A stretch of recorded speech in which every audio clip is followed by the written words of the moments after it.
Hello everybody, welcome back for another video. Hope you're all doing well and that you're all having a great day. Today's video is going to be about frugal habits to adopt. This is going to be a running series of this year, as we all know what's been taking place. So without having to discuss that too much, a lot of people are not doing as well financially as they would like to be doing, of course. So I'm going to go over a lot of different ways for people to, just frugal habits for people to start adopting. It does help along the way. I do nearly all of these myself. A large part of this is going to be because of everything that's been happening this year, but another part is you can also adopt these same exact things if you were trying to invest and save more money. A lot of people don't realize how far things go when you actually are frugal, how much money you're able to save and how much money that you are able to save from the frugality that you're then able to put towards investments. So without further ado, the first thing is, and bear with me because some of these are going to sound obvious, but they're not that obvious. It's kind of like, the point is, yes, the first one is cooking at home. Like I said, I know it seems completely obvious, but I know a lot of people who eat out twice, thrice a day. Nearly every single meal, and then a lot of times I've heard the comments, oh, I can't wait till my paycheck, I'm so broke, I have no money to, and I'm like, well, maybe if you didn't eat out every single meal. You can usually make a meal for like 2 or 3 people for, depending on the rough equivalent of, anywhere from like $3 to $7. If you eat out per person, it comes out to like $12.99, and even that I feel like is a bit low, simply because there's tons of always add-ons in the drinks and stuff like that. Making food at home and cooking at home is not only healthier because you know exactly what's going inside of it, but you also save tons of money. If you want like a summer challenge, because I'm making this during the summer, don't know if you can hear the fan, necessary right now, it is boiling hot. If you want like a summer challenge, challenge yourself to write down every single time that you go out to eat this month, or especially if you eat out quite normally. Write all these numbers down and you'll be terrified by the end of the month to realize just exactly how much you've been spending, because a lot of people really underestimate it. If you go out eating even once a day, and it's like $13, $14 equivalent, and then you keep adding that up, eventually that's a whole bunch of money that you could have put into other investments, which could then also help you build up passive income sources to actually in 5 years let you be able to eat out whenever you want, because you've been saving up all that money. Now you have a good passive income source that you could have started before. The next thing also sounds logical, but people don't usually get there, is to use everything you have before you buy more. Now, when I wrote this one down, it was because I have a friend, don't know if he's watching, he probably doesn't remember this happening anyway.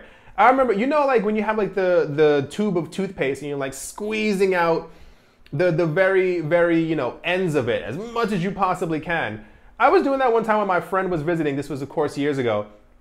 And he looked at me like I was crazy. He was like, why are you being so cheap? Just buy a new one. And I was like, maybe I should just use what's already inside the tube. And I think I was able to use it for like another 2 weeks because of all the stuff I was pushing out of it. And then you realize, or maybe I realized, he probably wasn't doing that. He probably was like, I don't feel like squeezing it. My fingers hurt already too much. And we're just buying new ones. But that equals those extra 2 weeks that I got out of it equate to years worth of extra toothpaste that I ended up getting. And it's not just about toothpaste, it's more like about kind of everything. I've seen people before, I've been at their place while they're making dinner, and they'll have like a jar of pasta and they kind of like scoop some of it out. And they're like this much pasta sauce left inside of it, and they'll kind of just like throw it into the trash. And I'm like, you know, you could still use that. Like it's not, like the bottom of it isn't moldy. I don't, so like I said, it seems logical, but I've seen too many cases in my life where there's just not a thing. Even if the entire jar of pasta was $2.99, you're throwing away a good 35 cents of it. You know what it is? You know exactly what it is? I grew up in a world where people told me not to be frugal because if you're frugal, you seem cheap. And if you seem cheap, nobody wants to hang out with you. And if nobody wants to hang out with you, well, then you have no friends. But that's not the case. It's these little simple things that should logically kind of be there. Like just imagine for a moment if you aren't frugal. And I'm not like pointing the finger. Okay, I'm actually pointing a finger, but I'm not like judging any of you. Just think of how much money you've wasted over the years. It's actually kind of terrible. If you kind of think about it, especially when you may be trying to now become an investor and looking for other ways to kind of put money to the side, just imagine how much you lost over the years, and it's kind of like a sad revelation. Another really big one for me is to shop secondhand. And I guess once again, this goes back to exactly where I was from. I remember being a kid, teenager, young adult, all within that time span. My friends told me to never ever buy secondhand. It was, excuse my language, it was for poor people. It was for people who didn't have any taste. It was a multitude of words you can kind of throw together if you understand what I'm saying. And I'm pretty sure there's at least one person watching this video right now who's like shaking their head as well. But this forms your basis of reality. It forms exactly how you think about money and how you see other people when they're not wearing something that's very brand new. I have many stories to tell all of you if you ever want like a story video about all that kind of stuff. Shopping secondhand doesn't make you poor. It actually makes you a nicer person because you're actually helping to save the planet. Even more so, I've mentioned this before in many other videos, I don't have 1,000 shirts. I don't have 1,000 pairs of shoes or all these other things because they work out perfectly fine. I still have pairs of shorts that are like about a good 7 to 10 years old, and I'm probably aiming more towards the 10 year. And they work perfectly fine. My body still fits inside of them. I still go outside. When I walk down the street, people aren't like, oh my gosh, those are 10 years old. No, because they're just shorts. Like no one's really going to judge you for, I mean, and if people are judging you, once again, life lesson, don't hang out with these people. You'll learn this as time goes on, especially if you've had these friends who've been judging you this entire time. Shopping secondhand is totally fine. You'll find, you know how many shirts and t-shirts I've found for like 50 cents, the equivalent of $1, and they work out just fine on my body. I'm able to go into stores that have a you must wear a t-shirt policy, all for 50 cents. I didn't have to spend $19.99 on a brand new shirt that I was like, kind of get what I'm saying? Another part of it really is like, this isn't on the list, but pay attention to what you spend when you're like buying clothes. You know, one of the craziest parts of this, and one of the craziest parts of this entire year for me has been the moment things started reopening about a good month or two ago, soft reopening. Was I the only one who realized that there were lines of people standing outside of H&M's and Primarks and all these, like, and I mean like legitimate, like 45, 50 people lines. And I was like, did all of you eat your clothes while you were in lockdown? Like what exactly caused you to all have, like people rush to go buy new things? And it's like, I'm pretty sure you all have enough clothes at home that you don't have to buy anything completely brand new. Maybe it's just me. Maybe I was the only one who didn't cut up my clothes while all of this was taking place. Or just wear what you already have. You don't even have to buy secondhand. Just keep what you have because I'm pretty sure you probably already have enough.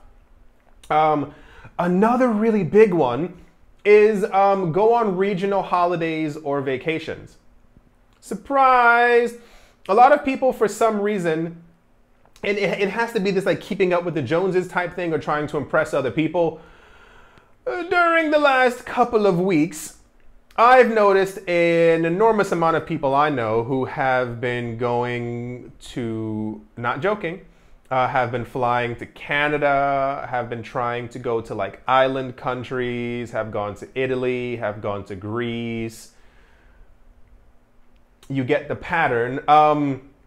First of all, that might actually be ludicrous this year because of everything that's been going on, but it's totally fine if you stay in your country or in your city. You even might have a neighboring city that you can also go to that's maybe an hour and a half away that you've probably never even gone to. I think people do a lot of these things, especially right now, maybe people within my age group, to kind of impress other people on Instagram. And it's kind of like, yeah, I'm going to Greece for a week. And it's like, dude, I don't care. Like, I'll look at your photo for like 8 seconds and then be like, wow, he's in Greece. Swipe, and then you kind of are in a completely different world because you've already forgotten. And like no one really, no one cares where you go on holiday.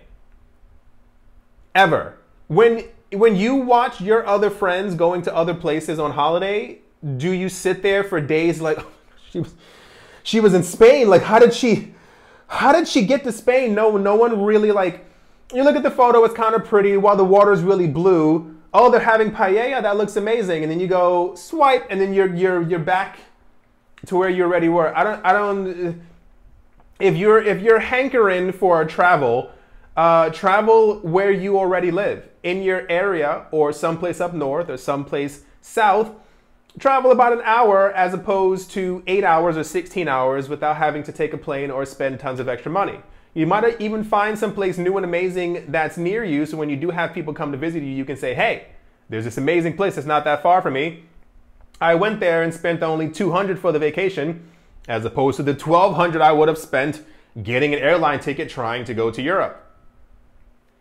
I feel like a lot of these things should be really logical, or just people will kind of get them beforehand, but no.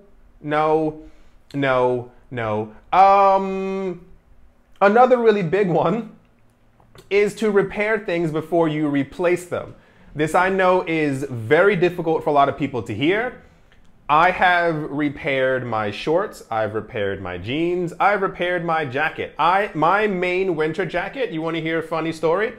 I went to a flea market. This was many moons ago. I got it's a big winter jacket. Clearly secondhand.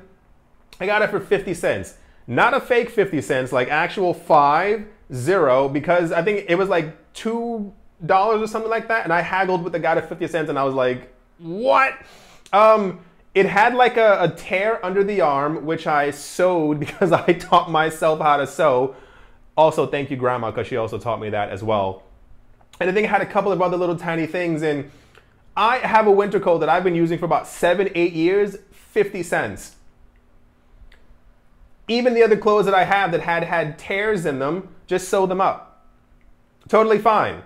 You will save so much money, especially, I'm actually a little shocked at how expensive clothes are even right now in the first place that people buy in the stores. And I mean, I hope sincerely that you adopt some of these things. It's not me making a joke. You will save thousands per year. There's so many people who just don't have the money, can't find the money, don't know where their paycheck has gone, and it goes to really simple places. If you want another challenge, write down everything that you spend. Like take 15 sheets of paper, fold them in half, you have 30 pages.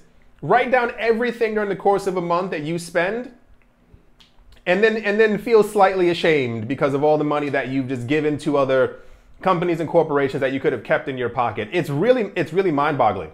I'm going to go a bit quicker because I have a lot listed here. Next one, don't hire a maid, clean it yourself.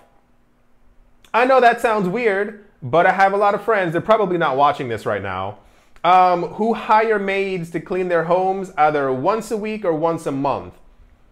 Unless you are actively spinning in circles around your house to destroy everything and you like the idea of someone cleaning it up in front of you, learn how to clean by yourself. Learn how to do your own dishes, learn how to wash your own clothes, learn how to clean your own bathroom. You'll save a lot of money. Some of my friends are spending like $50 a week on someone to come and clean for like an hour, and their maids don't even clean that well. I feel like that's also part of a fascination to be able to tell people that you have a maid or that you have someone. Listen, people have busy lives. If you are at the brink right now where you are incredibly busy, you come home exhausted, this makes sense. But if not, think otherwise. And I know that even me saying the word maid may sound a bit weird, but I have more than 5-10 friends who have maids to come clean their house, and it's like, you probably shouldn't be doing that. Instead of going out with friends every Friday and Saturday, or even Thursday like some people do, invite your friends over. Me and my friends do that all the time. I go to their homes. We each bring like a little bit of food and we have like a gigantic meal for all of us, and it saves us tons of money. When we do go out sometimes, you know how like you go out with like 7 or 8 friends and you get the bill at the very end and the bill says like $195 and you're all like, you kind of put your head down because you're like, we could have had a meal between all of us for about a good $18.99 if we all brought our own food from home made our own stuff or just bought some stuff kind of along the way. You don't have to eat out all the time. You don't have to invite your friends over. It's also like a very like intimate thing to kind of have your friends over, like watch movies together. Not like intimate in that way, but like it's a bonding experience because you get to also talk a bit more. You're not in like a loud, noisy environment restaurant kind of place, and it's nice. I find it nice, at least me. These two go hand in hand. Make your own coffee at home. Seems logical, but people aren't quite there. This is why Starbucks keeps making all this money. And also make your own lunch at home.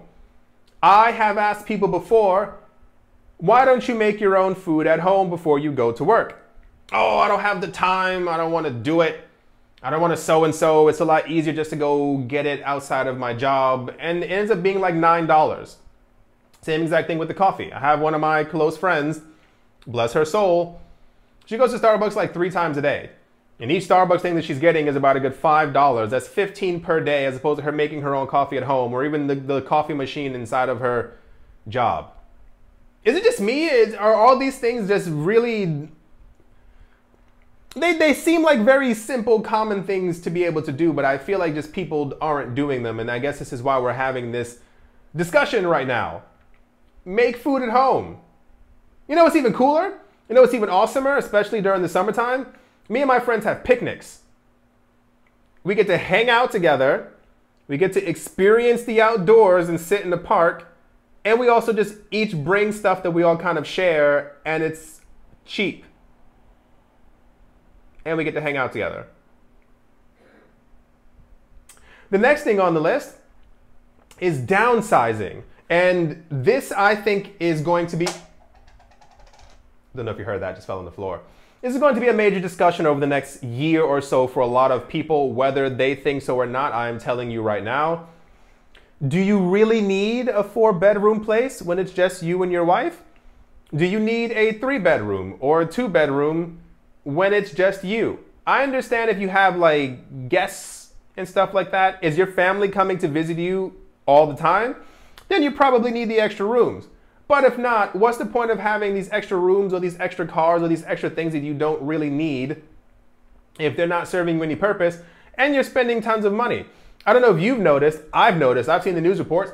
There are tons of people right now around the world who are, especially in major cities, who are leaving these major cities because the rent is too expensive and they can no longer afford it. And that's because many of these people were renting out 2-3 bedroom places when it was just them. You can find the news reports. They're all over the place. Like people fleeing from San Francisco and fleeing from New York and fleeing from this place. Because just downsize. Like I feel like a lot of this list comes down to stop living up to the expectations of other people. And you'll probably just do just fine. Another really cool one is to learn about couponing. Wow. Couponing or online or in-store deals for supermarkets. If there's a TV show, I think it's called, is it just Extreme Couponing? Test it. I mean, that's a bit extreme, but it shows kind of what's completely possible when it comes to being able to like buy all these things. You can save so much money by clipping coupons. They even have, I mean, I guess maybe I'm too old and I'm like thinking of like clipping the coupons. They have digital coupons all over the place now. You can get them free because they're coupons and you can save tons of money inside the supermarket. When I was younger, I knew a lot of people who didn't use coupons. My family used coupons. We would sit there together and cut. A lot of people didn't use them because they told me that it made them feel poor or embarrassed being in the supermarket. When you stand online and they're checking all the things and you hand them like a stack of 20 pieces of paper, that it felt like, well, they clearly don't have it, so this is why they're using coupons. Who cares what other people think? Stop caring what these other people around. These people, unless these people are paying your bills, paying your rent, don't care about what they have to say. Just do it, especially right now. There's so many ways, I'm telling you. Watch that show, Extreme Couponing. They found so many loopholes by actually using the coupons that they get tons of things completely for free. The whole point of the show is that these people have figured out a way, like they have like couponing books that they have where they can go and get groceries for like $300, $400, $500. And because of the stacks of coupons that they have, it comes down to like 47 cents by the end of it. Not joking, look it up right now. It's actually one of the craziest things in the entire world. Imagine being able to go to the supermarket and get food and towels and all this other stuff. $300, $400, $500 that lasts you and your family for months for 47 cents. It's kind of completely insane, but this is also definitely still a thing right now as well. I have here live well below your means, but I feel like that's a given at this point in the video. I didn't even have to slightly go over that. Another really big one, and I hope that people get this one and further adopt it over the next couple of years. Stop upgrading every technological thing you have in your house every single year. You don't need a new computer every year. You don't need a new MacBook every year. You don't need a new iPhone every year. You don't need a new Android every single year. You just don't. All the technology things I have around me, I've had for years until they collapse, like until they completely fall. Wow, sorry. But I think it's also, no, just why have to get new stuff every single year? Like, it's kind of the same exact thing you've seen these people. When the new iPhone comes out, these people are standing in line like the day before, and they're like, yeah, I have the iPhone 37, but I need the 38 now because it has an extra camera on the back. And you don't. I'm sorry, you don't. You don't need a brand new one. You don't need anything brand new every single year. Like, it's one thing to have a phone for 3 to 5 years and like it's really slow. Like when you're typing, like my last phone, I was typing faster than it could actually like come up on the screen. Like I realized, hey, I've had you for 4 years. It's time to maybe get a brand new phone. There's a difference between that and you wanting the brand new one so that when you're on the train that people can see that you're holding the new phone. I had a guy make fun of me once. I promise you, I was on the train. This is about a good 5, 6 years ago. This guy got up with his girlfriend, looked down at my phone and laughed at me and was like, look at the phone you have. And his girlfriend like chuckled and I was like, are you both, how stupid are both of you? Like, can you imagine like being that insecure with your life that you make fun of someone else because they have an older piece of technology? What would they have done if I had like one of those old bricky Nokias? Like, were they just bleeding out the nose? Like, what would have happened to them? Like, what mentally would have gone through their minds if they had seen me with that phone? I don't understand. You don't need a brand new thing every single month, year. Get over it. You don't need one, I promise you. Another really cool one is to learn new skills. I think this one is actually very, I mean, they're all helpful, but this one is helpful. Learn how to fix things inside of your house. First of all, the internet is free. Everything you could ever possibly want to learn is already completely on the internet, so all that information is there for you and your family and friends to all learn together. Invite your friends over, watch some stuff on YouTube, and learn some brand new skills. Learn how to fix your plumbing, how to fix your pipes, how to fix the toilet in your bathroom, how to replace things, how to tile, how to put down floors. There's so many things you can learn all completely for free. Especially now in this time where people are more hesitant to call people up into their apartments or into their flats or into their homes to fix things. Imagine if you could fix them yourselves. A lot of times it's not that difficult. If you kind of unscrew the bottom of the sink, it's clogged and you realize, oh, looking through it, oh, I know exactly why it's clogged. You take the thing out and you screw it back into it. It's not rocket science. You don't have to pay someone $150 to be able to do that. It's very, very simple. There's probably even a knob somewhere in your house where you can turn the water off, like completely off for the entire house, the entire flat. Experiment. Start taking things apart slowly and learn how they put them back together, or even just more so just watch videos on YouTube or another free source to be able to learn how to do that. You'll save tons of money along the way. And even more so, I mean, this is a stretch. You'll be able to teach other people, and or if you know somebody else who has a problem, you can be like, hey, I can fix that for you for $50. Knowing good and well it takes you about a good 2 minutes to do, but you still made 50 bucks because they didn't learn how to do it themselves. Yeah. Another one, another frugal habit, this should go without saying, is to build an emergency fund. I'm going to make a video on this because I think it is incredibly important. A lot of people do not have one. And you probably need one, especially in times like this. And also the last one, because I mean, man, it's a list, is to actually make a supermarket shopping list. No, that sounds evident. I don't know what word I'm trying to look for in my head. But people don't do it. I see people all the time kind of throwing stuff into their shopping carts, and then they get to the actual register and they kind of like look at the number because they have a whole bunch of stuff that they don't need. You can also teach yourself to eat a lot healthier because you simply know what you need on a piece of paper. Like, look for free recipes online, learn like really healthy free recipes, write these things down, go to the supermarket and just get those things. I know it's difficult because everyone has this thing when they walk through the supermarket, they see something sweet and they kind of like want to drop it into their cart. You'll be healthier and you'll save money along the way. I do hope you all enjoyed. I hope some of you take this advice. If you have your own frugal advice, don't be afraid to share it because I'm pretty sure I missed about a good 800 things.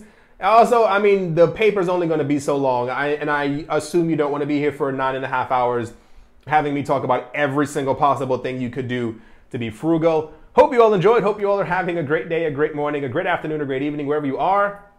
Wherever you might be, I do hope it's absolutely fantastic. Thank you all once again for watching and or listening, and I will most certainly be talking to you all soon. See you.